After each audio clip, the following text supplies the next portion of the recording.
Hey there, welcome back to the podcast. Who Damian Lillard said some crazy shit today. Riley, what did he say? I guess we can all be the arbiters of whether we think it was crazy or not. But what he said was about a former teammate, Mr. LaMarcus Aldridge, a what if that we've played out for years, both on this podcast and in our personal lives. And Damian Lillard is playing a little what if too, now that he's stuck in, the hellish landscape that is Wisconsin. Whether it's he was waiting to see if summer was better, and this is how he feels as he's living through the Wisconsin summer. If he, Aldridge, never would have went to San Antonio, we would have won at least once already. I would have come into my own, but he was that good. That's all he really said. There's some reading between the lines to do there, a little bit of if he hadn't abandoned me, then maybe we would have won instead of me, suffering for 10 years before finally getting out. Um, but what do you guys think? Do you think that he's right? Do you think that Dame and Aldridge together would have been, was that automatic? Is that an automatic title? Do you think that it increases the odds at least? Or, is he just completely crazy and it was never going to work between the two of them because their timelines were different or their styles were different?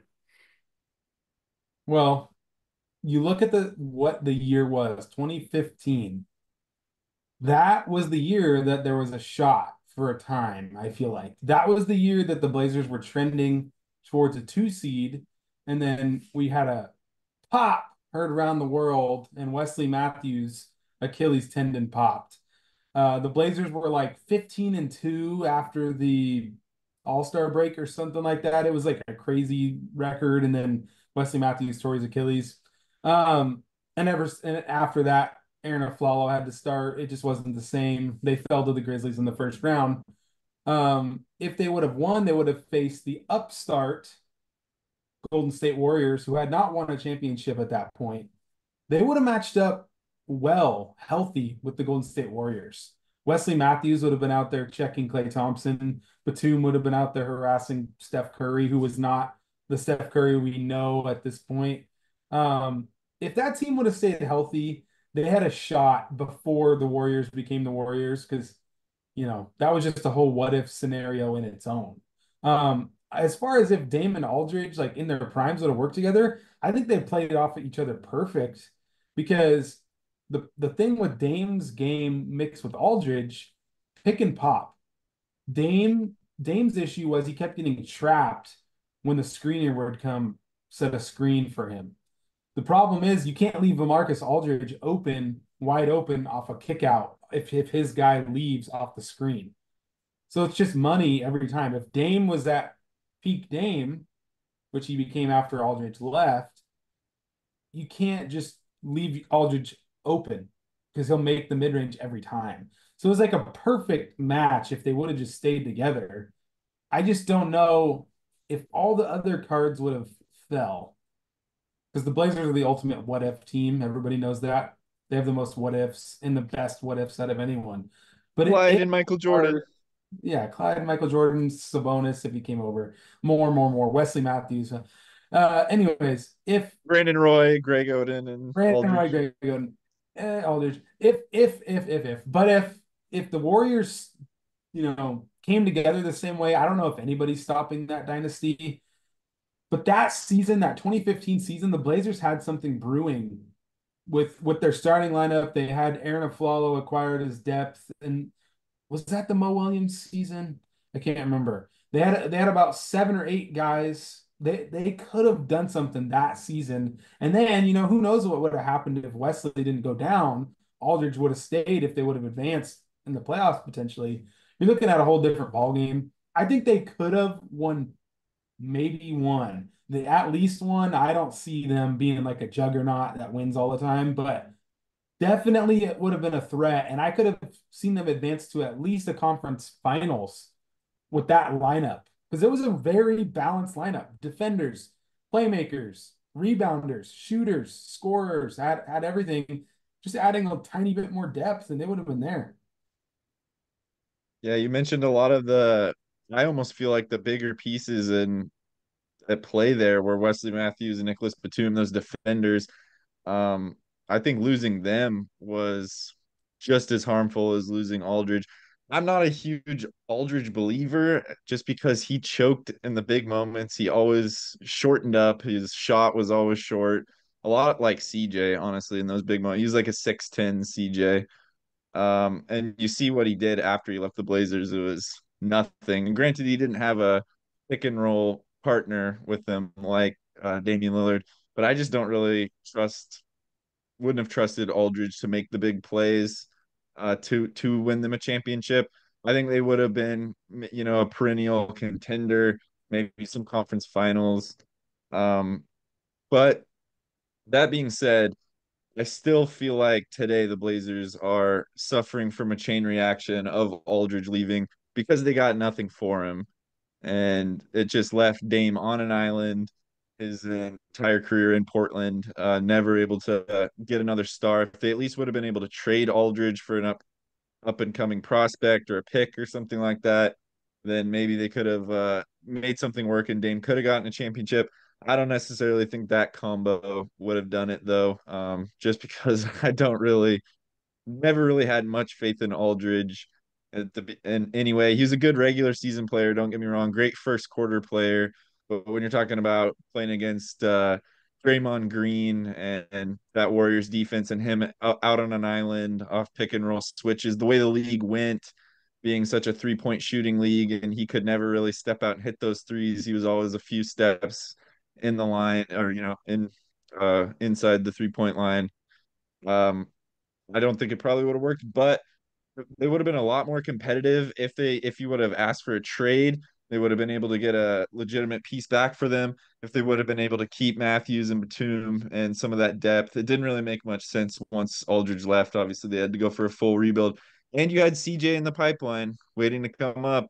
I mean, and we know that Dame and CJ didn't really work in the long term in that backcourt. But if they would have been able to pair those guys with a bunch of defenders like Batum, Matthews, and some size, whether it be Aldridge or whoever they were able to potentially get for Aldridge. Rolo, I don't know if you were still involved in the mix. Um, but yeah, I feel like losing that whole starting lineup and the depth and just that contending sort of team built to contend in favor of the youth movement that came in. They would have been competitive and it would have put the Blazers in a lot better position to try to build a team around Dame. They're just always, behind the jump when Aldridge left. There just wasn't enough assets to build around Dame once Aldridge decided to leave for nothing after he told the franchise that he wouldn't do that. Yeah, it's almost like the team was built for LaMarcus Aldridge, right? That's what we're seeing. I mean, this was a team that was put together for LA, including the drafting of Damian Lillard, because in part he's not a clutch guy. They went out and got one of the clutchest guys the NBA's ever seen. They went out and got a shooter because he can't shoot from deep, although he started to add that to his game a little bit later. I actually saw a podcast recently where LaMarcus was talking with Sheed, saying that he wished he'd got stepped out and shot earlier in his career because he has the touch, but he just, it wasn't really the way that the league was when he was coming up, and then he was kind of resistant to it. Anyway, that's a little bit of a tangent, but yeah, the team was built for LaMarcus, Nick Batum, Wesley Matthews, and then they went out and got the clutchest guy that the league had seen in a long time who can shoot from anywhere on the floor. Obviously, they didn't know quite what he was going to become. But yeah, I mean, that team was built to succeed around LaMarcus. And if it weren't for the egos, if it weren't for those pesky little human emotions that got in the way where LaMarcus started to feel like, oh, why isn't this my team anymore? I really think that that would have been a good team for a lot of years. They had some changes to make. They would have had to go out and get a real center. But I mean, think about it. Like Damian Lillard waited for a big guy to play with for the rest of his time in Portland. Either a long wing or a power forward or someone that he could pick and pop with. I mean, he was brought into the league to play with LaMarcus Aldridge, and all he wanted to do for the decade he was with the team was play with someone like LaMarcus Aldridge. We were never able to go get someone else like him again. And eventually he left to go play with Giannis because that was as close as he could get. It's sad. It's frustrating. I feel Dame's frustration through those words. I really think that there is still some maybe some feelings of abandonment there, or at least disappointment, that things didn't work out the way they should have. And I think LaMarcus has some regret too, but you can't go back. You can only go forward. Uh, I think they would have won one. I think they would have won Kirby, one, and I think they would have made Golden State's life miserable for a couple of years. I mean, Kirby, you said it. LaMarcus was a first quarter player. And we saw in the playoffs, he played well in the first two games of the series. Well, One year. guess who plays well in elimination games and in the fourth quarter? Like that's the yin and the yang you need. You need an opener and a closer. They worked well together. They played well off each other. Their games complemented each other. That's why I think it would have worked.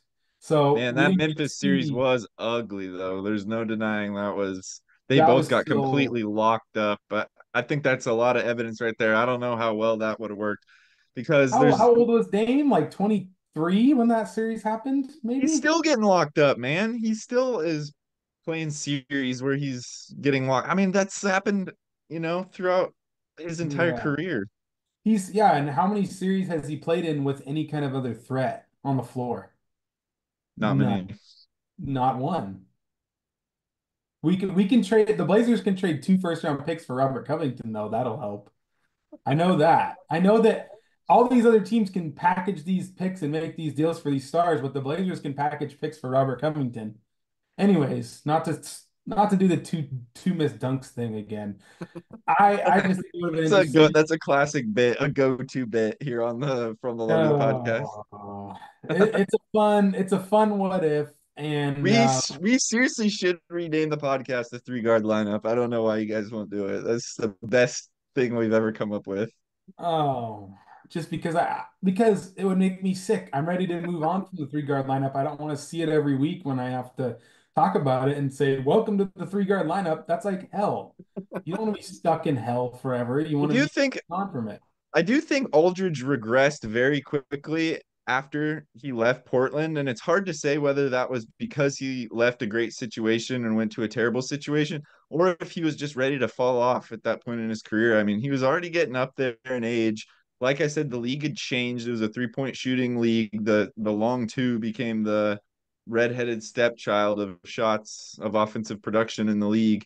He didn't do anything in San Antonio. And by the time he went to Brooklyn to a team that was like supposed to be a contender, he was he was like the 12th man off the bench. He really regressed quickly. And you could say that that was because of the emotional impact of, his terrible mistake of leaving the Blazers.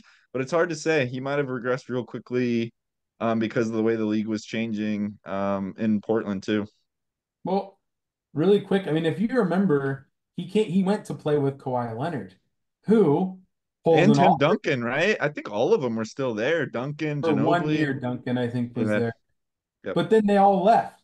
Kawhi pulled a Dame. Kawhi was hurt the next year after all this happened and then left. That was the year he sat out most of the year. So, and then Zaza happened, right? The NBA where Zaza happens. Um, so, and Aldridge actually had that year when Kawhi was out, his like best statistical year, I think. He like Really. balled out. He had a game where he had almost 60 points. He had like 57 points, I think. But then you're right. After that, it was like 2 years after he left the Blazers. Like he had two good years, and Definitely then never did any damage in the playoffs. And you could, yeah, like you said, the he had whole, nowhere. the whole Spurs franchise disintegrated as soon as he got there. But yeah, he just didn't really have much juice left in the tank, I don't think necessarily. And that could be because he went to a situation expecting one thing and got put into a completely different scenario. But I I think I mean it's mean to say, but he's a little bit of a fragile guy, and that's evidenced by what happened when Dame came to Portland, and he felt like the team wasn't his anymore. And so that regression could have happened either way, whether he was on Portland or not. There might have been a window there for like you said, the 2 years that he played decent, but I don't necessarily think it would have been like he'd still be in the league or would just have left the league a few years ago and they would have been a dynasty or anything. I don't think he really had that much juice left really with the way the league was changing. I'll never forget the look on his face when Dame hit the shot. So excited, so All happy of for them. his teammate. It's all of them. in that moment, I really thought that those two were going to be a Stockton and Malone duo that we were going to get to watch for a decade or more. One the I one that really hurts for me is Wesley, man. Wesley and Dame backcourt, that is such a perfect pairing. Just 3-point shooting, the big guard, the defender, everything. I almost feel like that's the combo more. And obviously Wesley didn't have that much in the tank later when he came back, but if that injury would have never happened and he would have continued on that trajectory that he was on of just being that solid, dog in the backcourt, that I almost feel like the Dame Wesley Batum combo is more intriguing than the Dame LA combo. I loved that team. I really loved that team. It's the team that I still kind of long for sometimes. It was a fun team to watch, and they had all the potential in the world. I loved Rolo for I what did he too, brought. yeah. Mo Williams too Underrated. was fun. Yeah, the box outs that Rolo brought, you didn't look down the stat sheet and say he was dominating, but he helped other people get rebounds from boxing out. I mean, the Isn't Dame stuff playing with him that, again, or he was last year? Or yeah, he is was that? on the, I think he was on the Bucks, yeah, I with think he the, Yeah, was, it yeah. was. yeah. Yep. I don't Either think he that or is his anymore. twin, whatever. Either way. Fun team for sure. And that shot when it was like their last shot together of that lineup with them sitting on that scores table on their backs, that's a classic picture too. That was like Definitely. I actually think the year, yeah, you know what I'm talking about.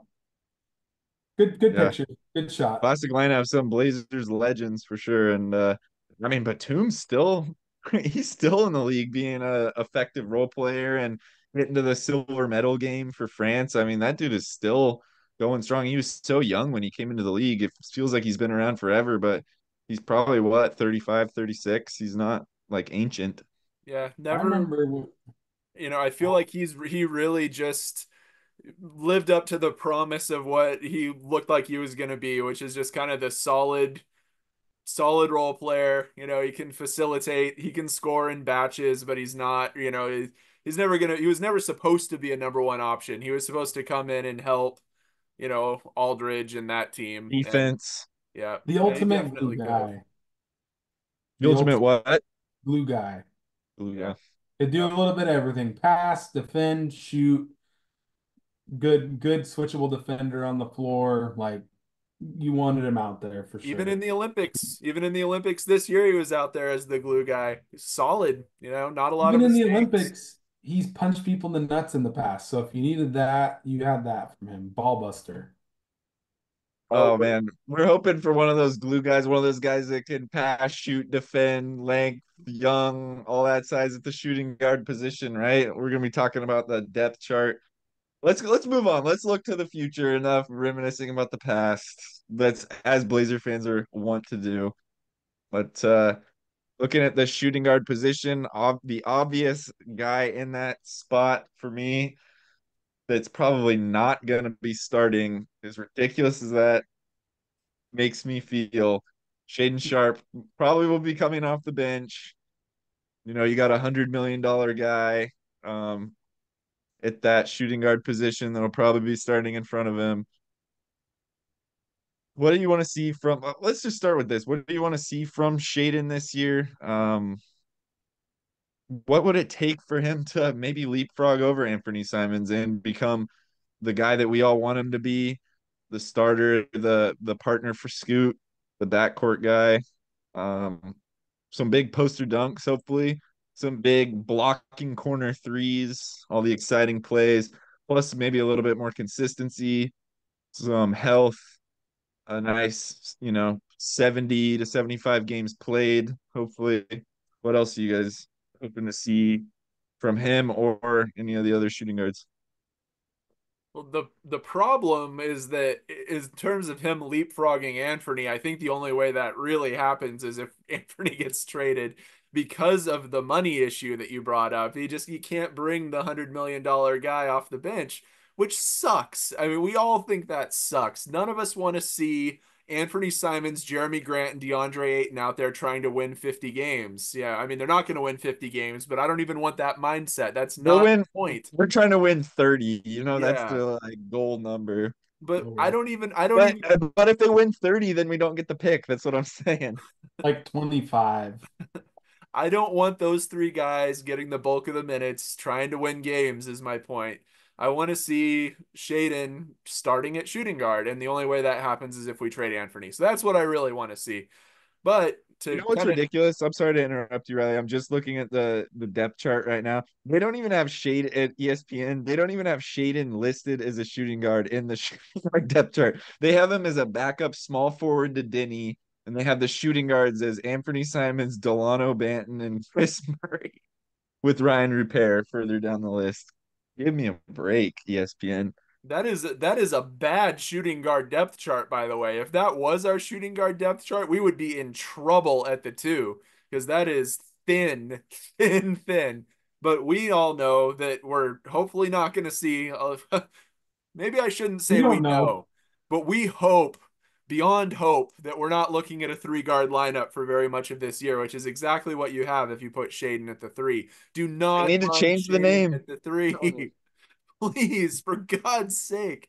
And so, yeah, that means playing Shaden at the two. I want to see him play a significant number of minutes. I want to see him continue to improve his defense and really lock in on some of that because with his athleticism, he should be an elite defensive player in the league. And I think he has that potential.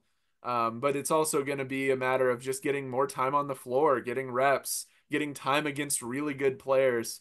And, we just didn't really see that last year, partly because of injuries, partly because of decisions not to play him as much as we all would have liked.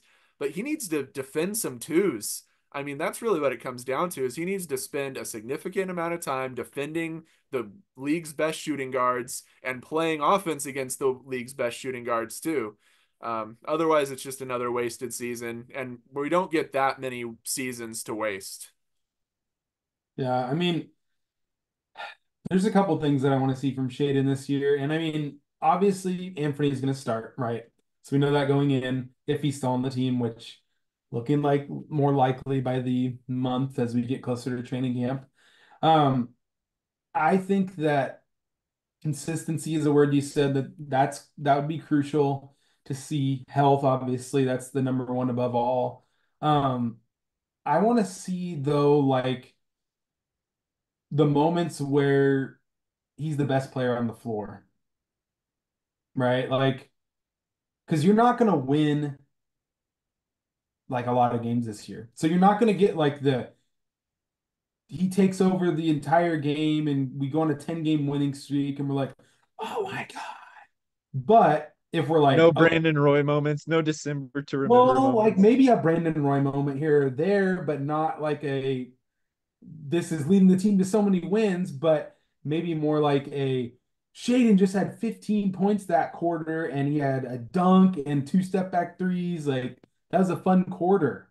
Stuff like that. You know what I mean? Where there's a pop here, and in between you still see the hustle and the energy, right? Like that's what you're gonna have to get from guys to see that there's some kind of growth here. Because I want to see Chauncey your development chops, man. That's where you're the coach right now. I need to see some development this year out of you. Because uh Shaden is going to be playing next to Scoot and Anthony.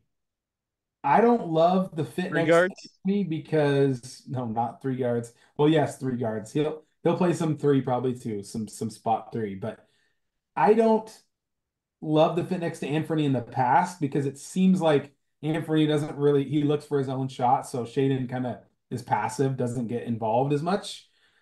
But maybe with having played with each other now for a couple of years, that could change. Hopefully. If Anthony's out there with him, if Scoot's out there with him, I want to see the cohesiveness. This is what everybody wants to see. And we can talk more about Scoot in the point guard video that I'm sure we're going to talk about next week. But just the chemistry between those two guys and, all the young guys especially, but the backcourt, maybe some good passing between them, maybe any kind of like cohesiveness between those two guys specifically. That's what Looking I for the hot one, like whoever's got it going, like watch the other one, dish them up a few, get them a few easy ones, and maybe if one's struggling, do the same thing, like see a little bit yeah. of that. I know Scoot will look to pass because I've seen it. He will look to pass. He's not like Westbrook in tunnel vision where he just and I know Westbrook passes, right? But when Westbrook gets tunnel vision, I don't see that from Scoot. Like he'll pass, right? I just I just want to see them together on the floor. That's what I want to see. How does it work? How does it look? We all want to see it. Every Blazer fan wants to see it. We didn't get to see it a lot last year. So let's move on to the starter. What do you guys want to see if he's not getting traded, if he's not moving anywhere? There's a lot of people in our comments that are Anthony's defenders. They don't like when we say that he should be moved, that it's a foregone conclusion that he's not going to be a part of the Blazers going forward. A lot of people like him. A lot of people like his game. He's the old head on the Blazers. He's the guy that the fans are the most familiar with by far, especially with nobody being able to watch any games last year because of the TV deal. All the kids that I see at the gym, they all have Anthony Simons jerseys. He's the one selling the merch. I think he's probably the one that's selling a lot of the tickets. Um, he's definitely. It's not like he's a scrub. He's not. We kind of pass him over a lot just because of the position nightmare that the Blazers are in right now with so many guards and him just not really fitting the bill. But he's had good seasons in the past. He looked 2 years ago, he had a good end of the season. He looked really good last year. He struggled with injuries and didn't look as good. I think he maybe lost some trade value. But what do you guys want to see from him if he is part of the Blazers moving forward?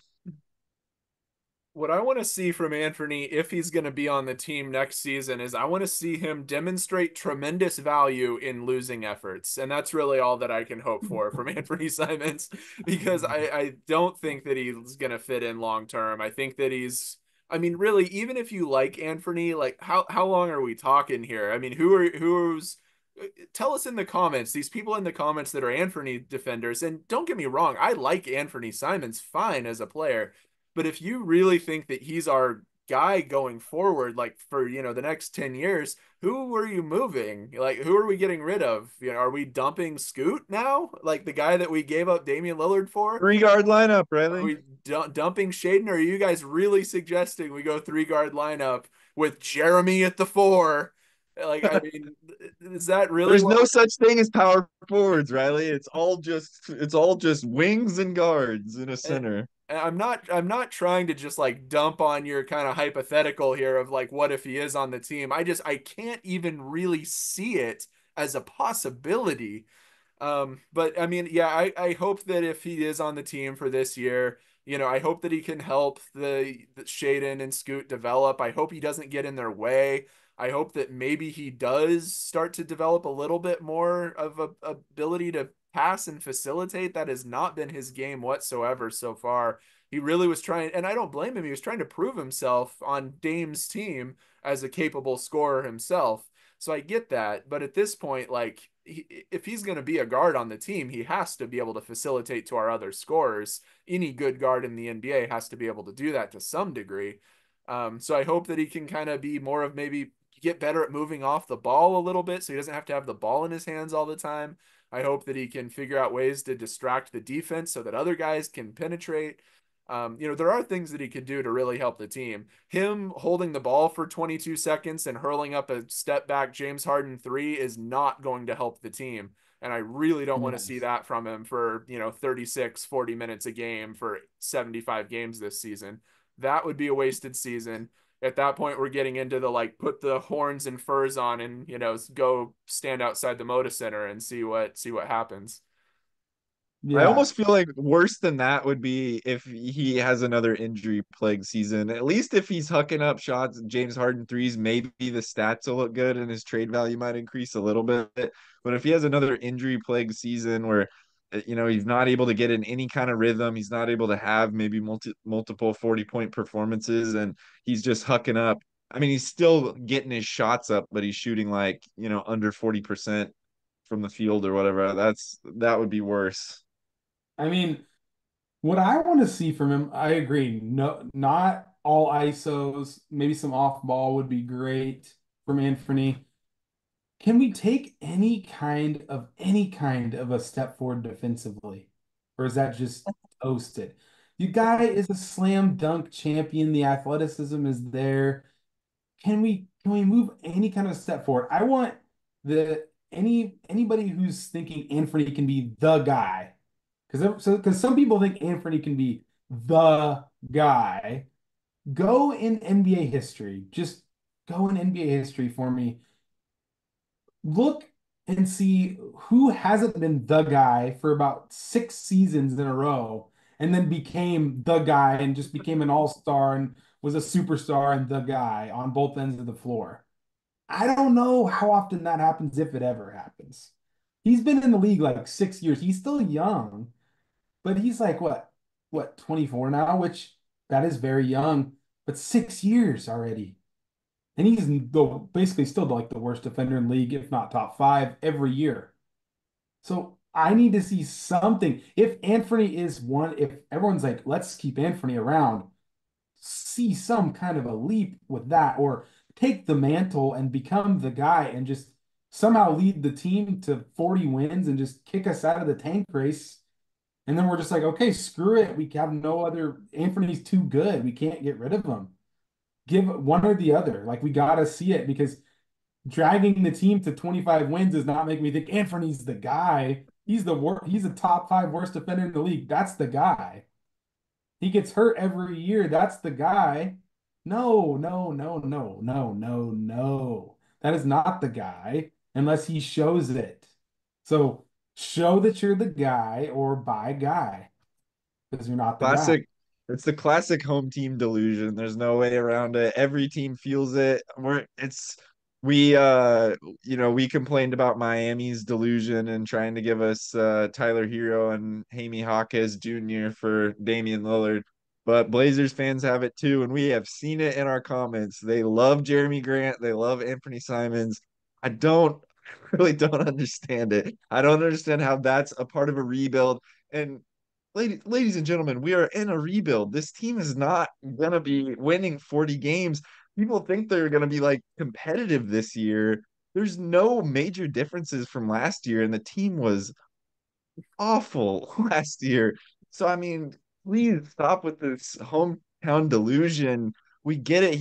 The highlights are fun to watch, and he has a pretty step back jumper, and like when it goes in, it looks good. Yeah. But and he is athletic and stuff, but let's take the overall sample of his work and try to apply it to the future. There's it would be the biggest surprise in the world if this team like exploded into a contender built around Anthony Simons.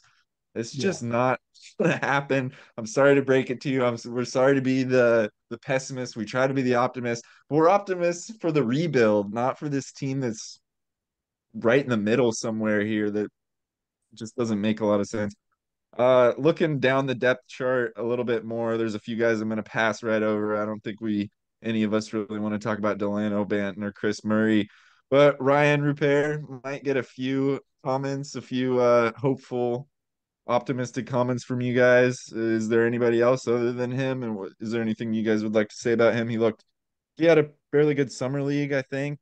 Had several good games. He was shooting the ball pretty well. Kind of has some Batum vibes in a way. A long, athletic, kind of glue guy, defensive Frenchman. Yeah. You think he'll get any minutes? You think he'll be an option? I know we're trying to wrap up. We're getting short on time. I'll just say he'll definitely get some minutes, definitely later in the season when guys are shut down. And he's intriguing, like you said, long, active defensively. So definitely exciting to watch. Not as big of a who's gonna play who as the other guards, but definitely.